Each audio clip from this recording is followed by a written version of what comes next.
24 साली शारदोपासक संमेलन असं भारतीय इतिहास संशोधक मंडळात भरलं. ते 2 दिवस चालू होतं आणि दुसऱ्या दिवशी काही त्यातले मित्र म्हणाले, तू वाचणार आहे, तू ते काय लिहिलेस ते तू वाचणार आहे. संध्याकाळची वेळ, महत्वाचा कार्यक्रम संपल्यावरचा वेळ असा तो असणार असा माझा अंदाज आहे हा. आणि मग अत्रे काही आधी ते वाचायला तयार नव्हते, पण मित्रांनी फारच भरीला घातलं. समोर काही रविकिरण मंडळाचे भक्त बसलेले होते. आता त्यांच्यासमोर हे वाचावं तर पंचायत, लपवावं तरी कसं, अशा ते जरा अडचणीत होते. पण ते वाचायला लागले आणि ते मित्रही हसायला लागले. आचार्य अत्रे प्रतिष्ठान व पुणे नगर वाचन मंदिर यांनी आयोजित केलेल्या कार्यक्रमात प्रसिद्ध लेखिका मंगलाताई गोडबोले यांनी आचार्य अत्रे व त्यांच्या झेंडूंची फुले या पुस्तकाबाबत अनेक आठवणी प्रसंगांना उजाळा दिला. त्याचा हा भाग आपल्यासाठी. आजच्या या पहिल्या सत्राच्या प्रमुख वक्त्या माननीय मंगलाताई गोडबोले यांनी विविध प्रकारच्या साहित्याचं लेखन केलं आहे आणि या साहित्य प्रकारात कर्मणूकपर विनोदी कादंबरी आणि विनोदी कथासंग्रह यांचाही समावेश आहे. म्हणूनच निश्चितपणे असं म्हणता येईल, आजच्या कार्यक्रमाचं महत्त्व लक्षात घेता एक समयोचित आणि सुयोग्य वक्त्या आम्हाला लाभलेल्या आहेत. मंगलाताईंचा अधिक परिचय करून देतील संगीताताई पुराणिक. नमस्कार. पुण्यातील रसिक वाचकांना मंगलाताईंचं नाव माहिती नाही असं होणारच नाही. ते घराघरात पोचलेलं नाव आहे. म्हणजे कदाचित आमच्या पिढीच्या लोकांना मंगलाताई म्हणून आणि बाकी आता पुढच्या पिढीला मुग्धाची आई, मुग्धा गुडेची आई म्हणून माहिती येते.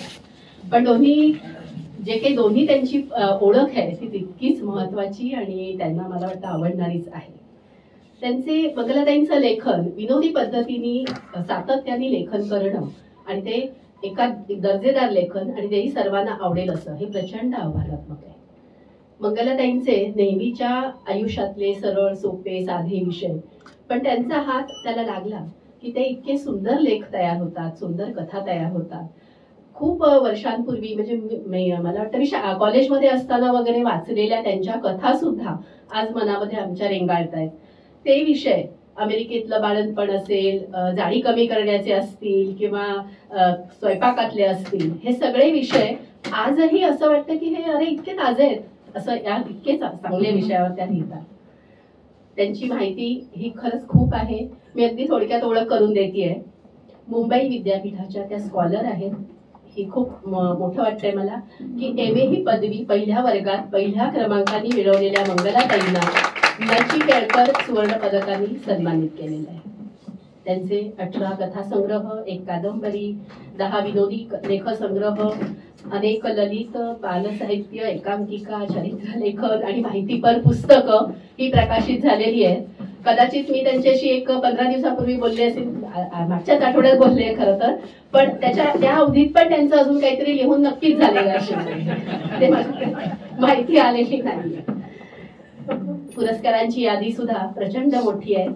त्यांना महाराष्ट्र शासनाचे 9 पुरस्कार, महाराष्ट्र साहित्य परिषदेचे 4 पुरस्कार आणि इतर अनेक 15च्या वर पुरस्कार लाभलेले आहेत. 3 पिढ्यांना मंगलाताईंनी हसवत ठेवलंय. माझी आई असेल, मावशी असतील, मैत्रिणी असतील, आजही आम्ही मंगलाताईंचं नाव काढलं की काहीतरी आठवतं, काहीतरी समान धागा मिळतो आणि एक हास्याची लकेर आपल्या चेहऱ्यावर येते, जे आज खूप दुर्मिळ झालेलं आहे. आणि मला वाटतं की हा जो धागा त्यांनी गुंफलेला आहे की आज मागची पिढी आणि आजच्या मुली सुना सुद्धा ज्या कमी वाचन होत आहे असं आपण एकीकडे म्हणतो, पण असं काहीतरी छान वाचायला मिळालं की नक्कीच त्यांना जो गुंफून घेतलंय, त्यांना बांधून घेतलंय, ही ओळख मला जास्ती महत्वाची वाटते. आपल्या प्रमुख वक्त्या माननीय मंगलाताई गोडबोले यांना सन्मानित करावं अशी विनंती मी पुणे नगर वाचन मंदिर संस्थेचे अध्यक्ष माननीय मधुमिलिंदाचे भेंताळे यांना करतो.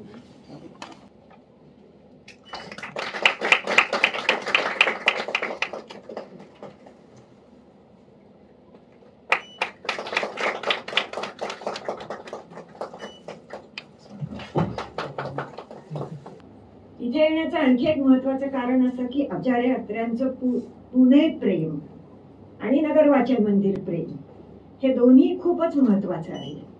त्यांच्या जडणघडणीत मी कसा झालो मध्ये असेल, कधीचे पाणी मध्ये असेल, हे उल्लेख वारंवार येतात.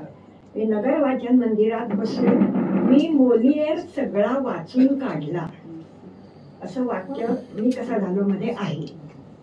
फ्रेंच माणसाची विनोदी प्रहसन वाचून मी कसा विनोदी नाटक लिहायला उद्युक्त झालो हे सांगण्याच्या संदर्भात त्यांनी ती गोष्ट सांगितलेली आहे. मी मुंबईत वयाच्या 30 पर्यंत राहिली असल्यामुळे मी अत्र्यांना समोर पाहिलेलं आहे. अत्र्यांच्या सभा मी शिवाजी पार्कच्या ऐकलेल्या आहेत. अत्रे आणि पु ल देशपांडे यांचा व्यासपीठावरचा वार्तालाप मी बघितलेला आहे. त्याच्यामुळे तोही एक वेगळा थोडा भाव मनामध्ये असतोच. आणि अत्रे म्हटल्यावर नेहमीच एक प्रचंडत्वच सारखं स्मरत राहतं.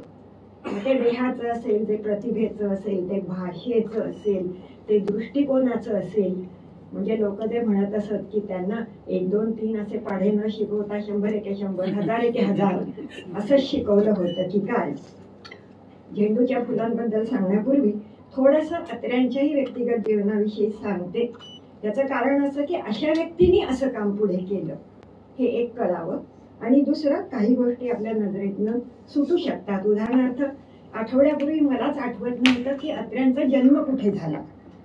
आणि मग मला ते बघावं लागलं तर कोडीत खुर्द हे गाव आहे पुरंदर जिल्ह्यात. त्याच्यामध्ये त्यांचा जन्म झालेला आहे 1898 साली. आणि 69 साली वरळी मुंबई इथे त्यांचं निधन झालं. ते मात्र मी स्वतः त्या काळातली वरळीतली गर्दी, रस्ते बंद हे सगळं मी बघितलं किंवा अनुभवलं सुद्धा आहे. अत्र्यांच्या बाबतीत ते वयाच्या 10व्या वर्षी पहिल्यांदा पुण्याला आले. तोपर्यंत त्यांना पुणं माहीत नव्हतं. 18 मैलावर राहत होते सासवडला. पण त्या काळात 18 मैल हा प्रवास फार मोठा होता, त्यामुळे ते आले नाहीत. आल्यावर पुण्यात त्यांना काय आवडलं किंवा काय लक्षात राहिलं असं त्यांनी लिहून ठेवलंय. घागरीत पडणाऱ्या नळाच्या पाण्याचा आवाज मला फार इंटरेस्टिंग वाटला असं म्हटलंय. आणि आगगाडीची शिट्टी म्हणजे काय असतं हे मला तिथे कळलं असं त्यांनी म्हटलंय. तर माणूस कुठून काय काय टिपत असतो. आणि अशा उत्तुंग प्रतिभेचा माणूस यातले काही भाग आहेत. भावे स्कूलमध्ये त्यांनी शालेय शिक्षण पुरं केलं. 1919 साली ते मॅट्रिक झाले. मग फर्ग्युसनमधून BA झाले. 24 साली ते BT झाले. खिशात काहीही पैसे नसताना त्यांनी लंडनला जाऊन TDचा डिप्लोमा, टीचर्स डिप्लोमा करायचा ठरवला. आणि 1928 साली त्यांनी तो डिप्लोमा पूर्ण केला वगैरे. हा सगळा इतिहास आहे. मी फार बुद्धिमान नाही असं त्यांनी ठिकठिकाणी म्हटलंय. पण गंमत सांगते की मॅट्रिकला भावे स्कूलमधून त्या वर्षी 122 मुलं बसली. त्यातली 12च पास झाली आणि अत्रे पास होते. म्हणजे हा काय प्रमाण आहे 122 मध्ये 12 पास हे मला. पण असं मी कसा झालो मध्ये आहे त्या अर्थी ते लक्षात झालं असणार आहे. नगर वाचन मंदिरामध्ये सतत ते येत असत. ते फर्ग्युसनच्या मॅगझिन्स मध्ये कॉलेजच्या मकरंद ह्या टोपण नावाने कविता लिहित होत्या. आणि त्या मासिकात उपलब्ध आहेत आजही. म्हणजे केशव कुमार ते झाले, ते पुढे झाले, कारण विनोदकाराला जो पडदा लागतो तो त्यांनी त्या नावाने घेतला. पण ते मकरंद ह्या नावाने लिहित होते. पुणे कॅम्प एज्युकेशन सोसायटी ह्या शाळेमध्ये ते शिक्षकाच्या नोकरीला लागले. 18 वर्ष तिथे ते प्राचार्य किंवा मुख्याध्यापक ह्या पदावर होते. आणि त्यातून त्यांचा शिक्षण विषयक सगळा विचार झाला, ज्यामुळे नवयुग वाचनमाला किंवा हे महत्वाचं काम त्यांनी केलं वगैरे वगैरे. अत्र्यांमध्ये लहानपणापासून एक खोडकर द्वाड असं मूल होतं. आणि त्या खोड्या शाब्दिक मुख्यत्वे असायच्या. त्यांनी म्हटलंय की आम्ही साहित्यिक दांडगाई फार करायचो असा शब्द वापरलाय, साहित्यिक दांडगाई. त्याचे काही नमुनेही त्यांनी दिले की शाळेत एका मुलाने एकदा कविता लिहून आणली. तेला फादरला गणपती थ्रोनावरी सिटला. या वडिलांना सांगा गणपतीची प्रतिष्ठापना झाली. तर तेला फादरला गणपती थ्रोनावरी सिटला. आणि मग त्यांनी त्यांच्या वडिलांचा एक स्नेही मित्र त्यांच्या घरी नेहमी येत असे. त्याचा एक पाय लाकडी होता आणि तो लगडत चालायचा. त्याच्यावर त्यांनी कविता लिहिली. क्रिपलिंग क्रिपलिंग वॉक्स अप ए मॅन, लाफिंग क्राईंग हा हा हा, liking daily buttermilk bread, laughing crying हा हा हा. आता ही बटरमिल्क ब्रेड काय आहे तर तो मनुष्य ताकात कुस्करून भाकरी खायचा, म्हणून त्यांनी हे लिहिलंय. अशा प्रकारचं त्याच्यात उल्लेख आहे. ऑन अ सिरियस नोट, त्यांना गडकरींचं विलक्षण आकर्षण होतं आणि त्यांनी त्यांच्या कविता फुलबाग ह्या नावाने लिहून काढल्या एका वहीमध्ये आणि महत्प्रयासाने ती वही त्यांनी गडकरींना दिली. गडकरी काहीच म्हणाले नाहीत बरेच दिवस. मग शेवटी त्यांना छेडलं की काय कसं. तेव्हा गडकरी म्हणाले की बागेकडे नंतर बघू, आधी कंपाऊंडची तर काळजी घ्या, कारण तिचं कव्हर फाटलेलं होतं त्या वहीचं. पण त्यांनी कवितांविषयी काहीही म्हटलं नाही, हेच एका अर्थी त्यांचं म्हणणं असेल असं वाटतं. लहानपणापासून भाषेवर विलक्षण प्रेम, शब्द अतिशय मार्मिक असे वाचायचे, म्हणायचे, बोलायचे अशी सवय. मला मदन भासे हे जेव्हा तबकडीवर ऐकायचे तेव्हा अत्र्यांनी त्याचं मला मटण ताजे हो आणा कधी, अंडी परी न मिळतील कधी असे गाणं केलं आणि ते स्वतः म्हणून दाखवायचे असंही त्यांनी तिथे लिहिलेलं आहे. बालकवींचा भाऊ त्यांच्या वर्गात होता, धाकटा भाऊ, आणि ते सतत त्याच्याशी संपर्कात राहायचे की आता ते काय करत असतील, आता कुठे असतील. म्हणजे मला गंमत वाटते की साहित्यिक हे समाजाचे हिरोज असावे असा तो काळ जो आता नष्ट झालेला आहे, आणि साहित्यिकांची कर्तबगारी त्याला आहेच कारण. पण तो काळ असा होता की त्यांना बालकवी गोविंदाग्रज हे त्यांचे हिरो होते. आता आपण अक्षरशः किंवा शब्दशः झेंडूची फुलेकडे येऊया. त्याचा जन्म 1922 साली मे महिन्याच्या सुट्टीत झाला. हा सगळा इतिहास त्यांच्या शब्दात आहे, ह्यात मी काही मनाचं सांगत नाही. 1922 साली मे महिन्यात शाळांना सुट्टी असते, तशी शाळांना सुट्टी होती आणि काही हे शिक्षक लोक, अत्रे स्वतःही, एका कुठल्या तरी ठिकाणी जमायचे आणि काही ना काही शाब्दिक खोडक्यारा करत बसायचे. चहा पिणे, विड्या ओढणे आणि चेष्टा करणे हा आमचा उद्योग होता, असं वाक्य त्यांनी लिहिलेलं आहे त्याच्याबद्दल. पण तिथे बसल्या बसल्या एका कोणीतरी मित्रांनी त्यांच्या रवी किरण मंडळाचं एक नवीन कवितेचं पुस्तक तिथे आणलं आणि मग या सगळ्यांना तो नाद लागला की त्यातली एक एक कविता घ्यायची, एकाने ती मोठ्याने वाचायची आणि बाकीच्यांनी तिचे धिंडवडे जितके काढणं शक्य आहे, शब्दाचे खेळ करायचे, कल्पनांची चेष्टा ओढवून द्यायची. पहिले 8 दिवस अत्र्यांनी ह्याबद्दल काही बोलण्यात भाग घेतला नाही. त्यांचं मन रमलं नाही किंवा त्यांना संकोच वाटला किंवा रवी किरण मंडळाचा धाकही वाटला असेल. पण 9व्या-10व्या दिवशी अचानक त्यांना कविता स्फुरायला लागल्या असं त्यांनी लिहिलंय आणि 9 कविता त्यांनी एकामागून एक लिहिल्या, ज्याच्यात आम्ही कोणाचं विडंबनही त्यांनी लिहिलं. तर तो कसा त्यावेळी माझ्या मनात एवढा उत्फुल्ल हे झाला माहित नाही, पण तो झाला असं त्यांनी म्हटलेलं आहे. त्यावेळी ह्या कविता कुठे छापू वगैरे असं त्यांच्या ध्यानी मनीही नव्हतं. उगाचच मस्ती मजा करत लिहून ठेवायचे, चेष्टा करायचे, इतर लोक शब्द सुचवायचे, असं ते चालू होतं. त्या कवितांच्या खाली त्यांनी स्वतःचं नाव लिहिलं नाही, अत्रेही लिहिलं नाही, केशव कुमारही लिहिलं नाही, काहीच लिहिलं नाही. उलट काही सावट अशी टोपण नावच लिहिली जी त्यांची कुठली नव्हती अशा प्रकारची. आणि मग ते पडून राहिलं. 22 साली ते पडून राहिलं, त्याचं पुढे काहीही झालं नाही. 24 साली शारदोपासक संमेलन असं भारतीय इतिहास संशोधक मंडळात भरलं. ते 2 दिवस चालू होतं आणि दुसऱ्या दिवशी काही त्यातले मित्र म्हणाले, तू वाचणार आहे, तू ते काय लिहिलेस ते तू वाचणार आहे. संध्याकाळची वेळ, महत्वाचा कार्यक्रम संपल्यावरचा वेळ असा तो असणार असा माझा अंदाज आहे हा. आणि मग अत्रे काय आधी ते वाचायला तयार नव्हते, पण मित्रांनी फारच भरीला घातलं. समोर काही रविकिरण मंडळाचे भक्त बसलेले होते. आता त्यांच्यासमोर हे वाचावं तर पंचायत, लपवावं तरी कसं, अशा ते जरा अडचणीत होते. पण ते वाचायला लागले आणि ते मित्रही हसायला लागले.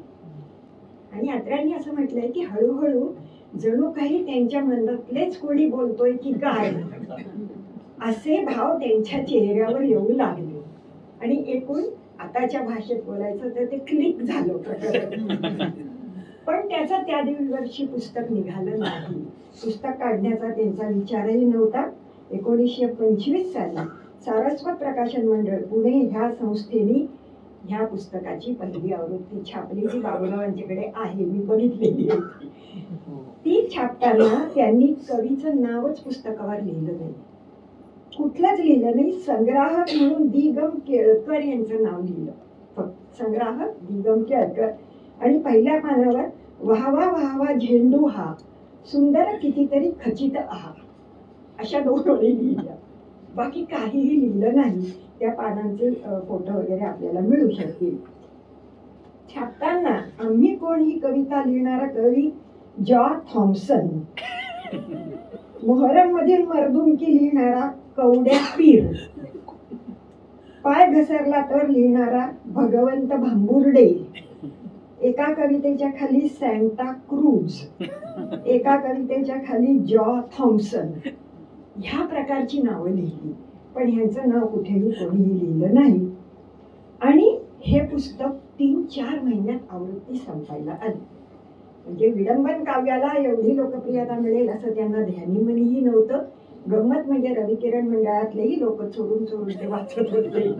आणि सगळ्यांनाच ह्याचा काही फेरविचार करावा की काय असं कदाचित वाटलं असू शकेल. पण आवृत्ती पण काढली नाही. 30 साली याची दुसरी आवृत्ती काढली.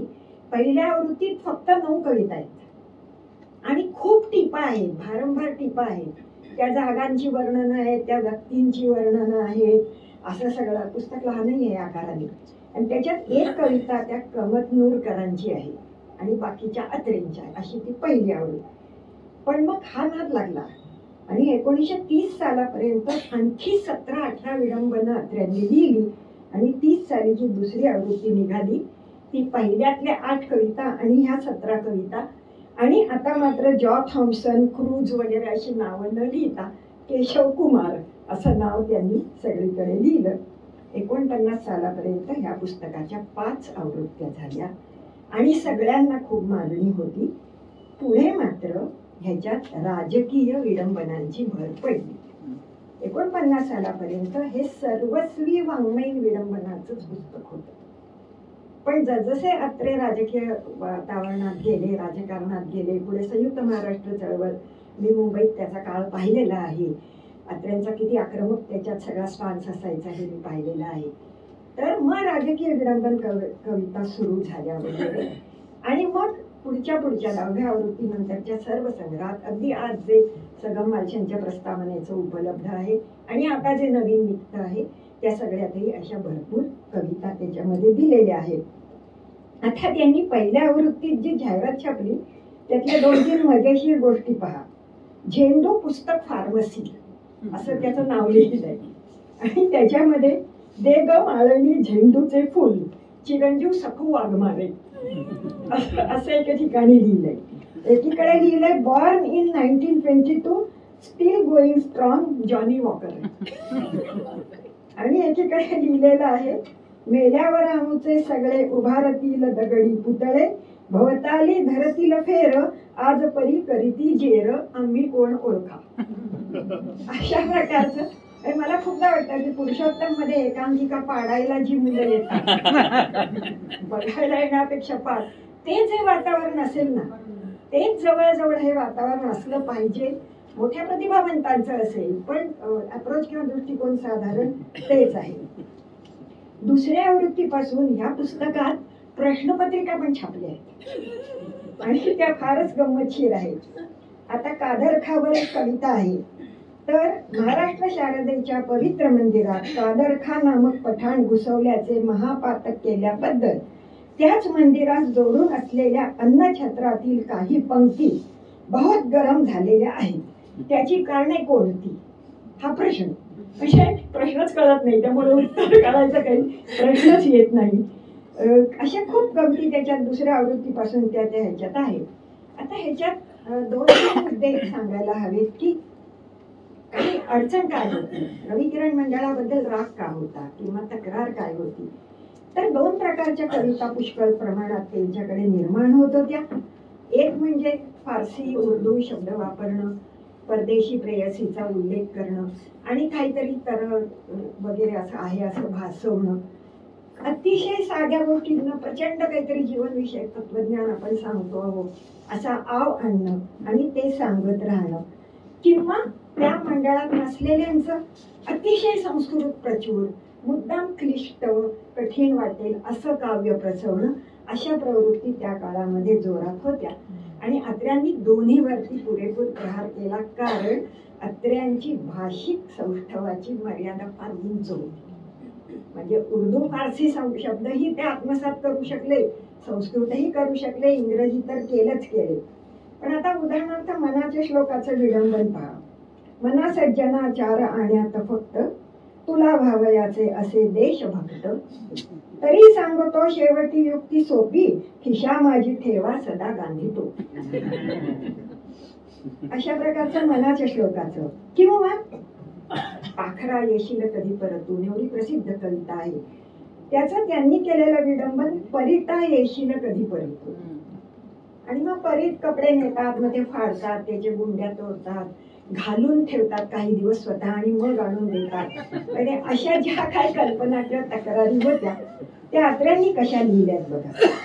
परिता येशील कधी परतून, कोट रेशमी लग्नामधला मानेवर उसवून, उरल्या सुरल्या गुंड्यांची वासलात लावून, बारीक सारीक हात रुमाला हातोहात अडवून उडवून, सदऱ्यांची या इस्तरीने तव चाळण पार करून, खमिसांची ही धिरडी खरपूस भट्टीत भाजून, तिच्या भरझरी पैठणीची रे मच्छरदाणी करून, गावातील कपड्यांची सगळ्या गल्लत छान करून, रुमाल जरीचे आणि उपरणी महिनाभर नेसून, सणासुदीला मात्र वाढणे घेतोस तू चेपून. परताला वाढणं देणं वगैरे आताच्या पिढीला ह्याचा अर्थही खरं कळणार नाही, पण त्यांच्या काळानुसार त्यांनी हे लिहिलेलं आहे.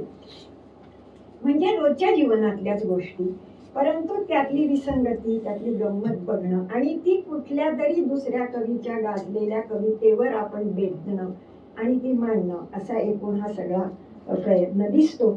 आता दुसऱ्या बाजूनी उर्दू फारसी शब्दांचा वापर करणं आणि मग त्यातून आपली आधुनिकत्व, पुरोगामित्व दाखवणं, ह्याच्या काही चेष्टा त्यांनी केलेल्या आहेत.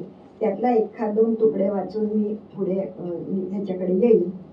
आता श्यामलेस, श्यामला ही काल्पनिक प्रेयसी कोणी आहे आणि तिच्याविषयी जे काय म्हटलंय, तू छोकरी नाही सुंदरी, मिश्किल बाल चिचुंदरी, काळा कडा मी फत्तरी, तू काश्मीरातील गुलदरी. आता काश्मीर वगैरे काही पाहिले नाहीये त्या काळात कोणीही, पण कल्पनाच करायची तर तितकीच करावी ना, साधी कशाला करायची. पाताळीचा सैतान मी, अल्ला घरीची तू परी, तू मद्र देशीय श्यामला, मी तो फकीर कलंदरी.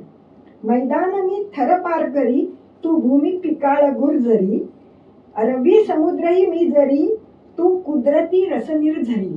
आता कुदरती वगैरे शब्द मुद्दाम वापरायचे की म्हणजे आपण सर्व भाषांमध्ये आपण वापरतो आहे.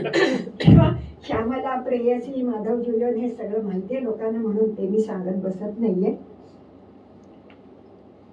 खग्रास चंद्रमलिन मी, तू कोर ताशी व सिल्वरी. म्हणजे आता संदीप खरे जसं इंग्लिश मराठी शब्दांचा लिहितात ना, ते 100 वर्षापूर्वी अत्र्यांनी लिहिलेलं असं म्हणायला हरकत नाही. बेसूर राठ सुनीत मी, कविता चतुर्दश तू खरी, हैदोस कर्कश मी जरी, अल्लाहू अकबर तू तरी. म्हणजे धार्मिक मिश्रण, भाषिक मिश्रण, सांस्कृतिक मिश्रण, आणि ते किती सहजपणे करता येत आहे. ह्याला विलक्षण अभ्यास आणि व्यासंग असायला पाहिजे, जो वयाच्या 25-30 त्यांचा असावा. पुढे तर आयुष्य त्यांनी खूप पाहिलं आणि केलं, हा भाग वेगळा. क्षुल्लक गोष्टीवरून खूप काहीतरी जीवनविषयक तत्वज्ञान सांगायचं, असं त्या काळात एक फॅड होतं. म्हणजे सिगरेटचं थोडं खाली पडलं आणि मग त्याच्यावर पाय पडला, मग कसं अरे अरे जीवनाचा हाच अर्थ नाही काय वगैरे असं जे काही असतं त्या प्रकारचं त्यांनी चहाच्या कपात पडलेल्या माशीला उद्देशून कविता लिहिली. पण मग तिचा चहाचा कप वगैरे भाषा मग अत्रे कसे होतील ना, ती आपली होईल. कषाय पेय पात्र पतित मक्षिके प्रत. आता कषाय पेय म्हणजे चहा, कषाय पेयाचं पात्र म्हणजे कप, पतित म्हणजे पडलेली आणि माशी. आता ह्याची चाल हा हंत हंत नलिनीम गज उज्जहार ही असं कंसात दिलेलं आहे. ऐ नरांगमल शोणित भक्षिके, जनु विनाशक जंतु सुरक्षिके, असुपरीक्षित हारत तक्षिके, क्या हुआ अफसोस अये मक्षिके. आता क्या हुआ अफसोस, म्हणजे त्या काळामध्ये जे आम्ही कसं धर्मातीत आहोत असं दाखवणं, पुरोगामित्व दाखवणं, वेगवेगळ्या धर्माच्या किंवा भाषांचा मुद्दाम वापर करणं, हे कसं केलंय बघा त्यांनी.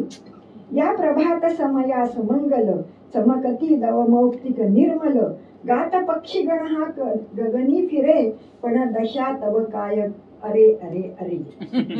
म्हणजे अशा गतीने ही सगळी कविताला त्यांनी सगळी वाचत नाही, कारण घड्याळाची मर्यादा.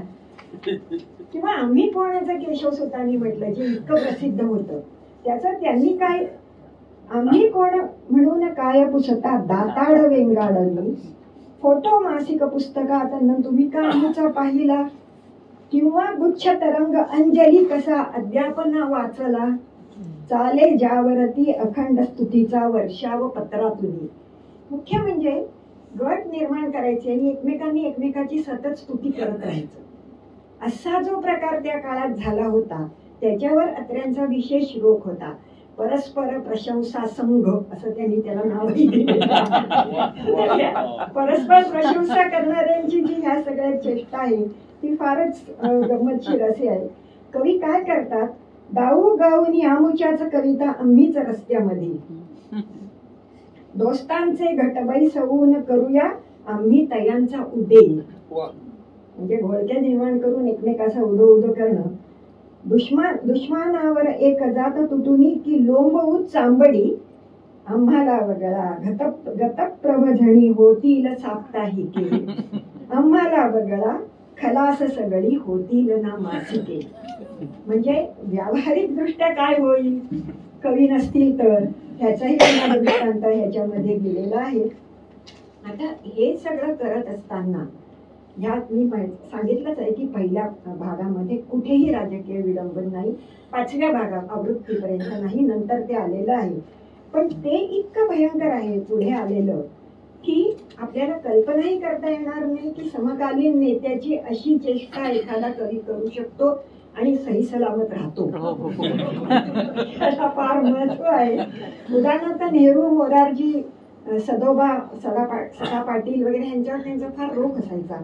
नेहरूंवरची कविता पटकन सांगते. वाहवा वाहवा नेहरू हा सुंदर कितीतरी खचित आहा. म्हणजे वाहवा वाहवा चेंडू हा मिस मेरी भोर यांची कविता धड्यात असायची, त्याची कॉपी करून हे असं म्हटलंय. तर तो आपण पाहूया, त्याला जाऊन सांगूया, नेहरू काका मुंबई टाका, आई आहे ही आमुची नाही कुणाच्या बापाची. म्हणजे मुंबईसह संयुक्त महाराष्ट्राची जी लक्षणं आहेत ती सगळे आहेत. अरे बाप रे पळा पळा, नेहरू काका रागवला, बंदूकवाले पोलीस हा घेऊन आला पहा पहा, म्हणतो मुंबई देतची नाही, मान हलवली जोरात, टोपी पडली चिखलात. नेहरूची टोपी चिखलात पडली असं म्हटलेलं आहे. नेहरू काका घाबरला दडून मोटारीत बसला, इतका का हो रागवतो, लाल टोमॅटो की दिसतो, नको रे बाबा चिरका बिब्बा, नेहरू काका हा हट्टी, याची आमची फुगट्टी. तर आपण विचार करा की आजच्या एखाद्या नेत्यावरती याचा एक शतांश सुद्धा करू शकेल का. आणि अत्र्यांना ते लिहिल्यानंतर कधीही कोणाचंही कायमचं वैर पत्करावं लागलं. त्यांनी त्याचा उल्लेख केलेला आहे. फक्त माधव जुलियनांचं त्यांचं यांनी खूप जोडायचा प्रयत्न केला पण त्याला यश आलं नाही. ते पुस्तकात तपशीलवार आहे, मी आता सांगत नाही. पण ह्या कुठल्याही राजकीय नेत्यांनी आणि त्यांच्यापेक्षा गंभीर असणाऱ्या त्यांच्या अनुयायांनी कधीही अत्र्यांना यावर जाब विचारला नाही. आणि ह्या कविता छापल्या गेल्या ह्या अशा पुष्कळ आहेत. उपवासी देव माझा सांगा कोणी पाहिला, शंकरराव देवांवरती आहे. मोरया तुझे नाव चांगले, मोरारजींवर पुष्कळ राग आहे. दारूबंदी केल्यामुळे उलट धंदे बोकाळले वगैरे अशी त्यांची कल्पना आहे. त्याच्यामुळे मोरारजींवर पहा, मोरया तुझे नाव चांगले, भारतामध्ये फार गाजले, करुणी मोरया तू उपोषण, दगड खाऊनी करीसी भाषण, मोरया तुझे राज्य चांगले, चोर गुंड हे फार माजले, दारूबंदीचा करुणी कायदा, करीसी तू आमचाच फायदा, मोरया तुझी गोळी चांगली, वर्मी लागुनी घेतसे बळी, वृद्ध आणखी बालके स्त्रिया, यावरी न ती करीतसे दया, मोरया तुझे मंत्री चांगले, चप्पल खाऊनी फार भागले, स्वार्थ साधण्या गाती आरती घेऊन तुला रोज नाचती. अशा प्रकारचे राजकीय विडंबना त्यांनी केली. पुढच्या आवृत्त्यांमध्येही खूप आहेत, आपण ती बघू शकता. आज जे उपलब्ध पुस्तक आहे त्याच्यात साहित्यिक विडंबना कमी आणि ही पुढे जास्त आहे. हा थोडा काळाचाही भाग आहे आणि ही आपल्याला आजही रेलेव्हंट वाटू शकतात. आजचे नेते ज्या प्रकारचं सामाजिक सांस्कृतिक वर्तन करतात तसेच तेव्हाचेही करत होते. म्हणजे नेतृत्व गुण समान आहे असं म्हणू शकतो. असं एक मला वाटतं. 2-3 मुद्दे सांगून मी आपली रजा घेईन. कारण अशा कितीही कविता आपण वाचू शकतो, पण तो आजचा आपला हेतू नाही. मला असं वाटलं की अत्र्यांच्यावर मी बोलण्यापेक्षा त्यांचे शब्द लोकांना कळावे म्हणून मी ह्या कविता आता आपल्या पुढे सादर केल्या आहेत. मला 2-3 गोष्टी ह्या सगळ्या मोहीम विडंबनाविषयी विचार करावा असं वाटतं. एक तर स्वतः उत्तम प्रतिभा असलेला लेखक आहे. म्हणजे असं नाहीये की त्याला दुसऱ्या कोणाच्या तरी खांद्यावर उभं राहायची गरज आहे, असं अजिबातच नाही. उत्तम प्रतिभावंत कवी स्वतः आहेत. त्यांच्या कविता, त्यांची काही चित्रपट गीतं आजही आपल्याला माहीत आहे. असं असताना एका क्षणी साहित्य व्यवहारातली भेसळ असह्य होऊन माणूस लिहू लागतो. जे वर्णन त्यांनी केलंय की मी 8-9 दिवस गप्प होतो आणि मग ते एकदम उसळी मारून आलं, ते खरंच कुठल्या तरी क्षणी त्यांना असं वाटलं असेल की कुठे नेली सो कविता माझी वगैरे असं काहीतरी होतंय की काय याच्यात. आणि म्हणून मग कवितेची चांगली रूप काय ती आपण सांगावी असा त्यांनी विचार केला. अंतर्यामी एखादा मनुष्य आपल्या लाडक्या क्षेत्रावरचे घाले बघू शकत नाही किंवा सहन करू शकत नाही आणि त्याने तो पेटून उठतो इतका की किंमत मोजावी लागली तरी हरकत नाही, पण मी माझं म्हणणं मांडणार आहे, असा विचार त्यांनी केला. हा खूप महत्वाचा भाग आहे. दुसरा भाग आपण आधी बोललो तोच आहे की आताच्या काळात हे किती लोकांना चालेल, किती लोक करतील. का आज आपल्यात असा मुरडाळपणा आलाय की काही का होईना माझी कातडी सुरक्षित आहे ना, मग मी काही ह्याच्याकडे बघणार नाही. कारण यापेक्षाही खूप जास्त भेसळ अनेक कला विश्वांमध्ये अभिव्यक्तींमध्ये आज आहे, आपण बघतो आहोत. किंवा आपल्याला फारशा मौलिक न वाटणाऱ्या कारणांनी कलाकृती खूप गाजतायत असंही आपण बघतोय. पण आपण कोणीही त्याच्या विरुद्ध ब्रही काढायची आपली तयारी नाही. आपण वाहत्या गंगेत फक्त हात धुवून घेणारे राहिलोय की काय असं एक वाटतं. झेंडूच्या फुलांमध्ये समर्पण म्हणून अत्र्यांनी लिहिलेलं आहे.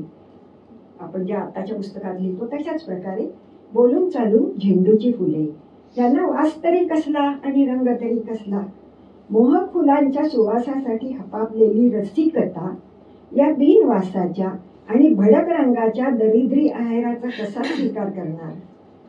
उलट तिच्या भावनेची कोमलता दुखावल्याचा उद्धटपणा केल्याचे पापच पदरी यायचे. तरी पण वाङ्मयाच्या वरातीत कोतवाली घोड्याप्रमाणे पुढे पुढे नाचणाऱ्या घोड कवींच्या गळ्यात, घोड कवी हा शब्द त्यांनी वापरला, घोड कवींच्या गळ्यात सणासुदीच्या दिवशी माळा करून घालायला जरी ही झेंडूची फुलं उपयोगी पडली तरी लेखकाला आपल्या श्रमाचे सार्थक झाल्यासारखे वाटते. तर मला असं वाटतं की ती माळा करून घ्यायलाच नव्हे तर अजूनही ती मिरवायलाही महाराष्ट्राला, मराठी भाषेला फार आवडते आणि हे खूप महत्वाचं आहे. आज या निमित्ताने यांनी मला बोलावल्यामुळे मी गेले 15-20 दिवस जरा आत्रे वाचू शकले. नंतर लहानपणी वाचलेलं ते सगळं आता गेलंय आणि बुद्धी फारच खंडी झाल्यामुळे विसरण्यास काही वेळ लागत नाही.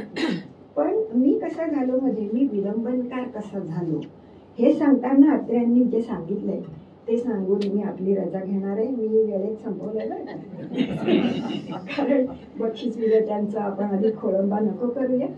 त्याच्यात त्यांनी जे म्हटलं आहे विडंबन वाङ्मयाविषयी जे म्हटलेलं आहे ते सांगून मी आपली रजा घेते. अत्र्यांच्या शब्दापुढे मी काही नंतर बोलणं बरोबर होणार नाही.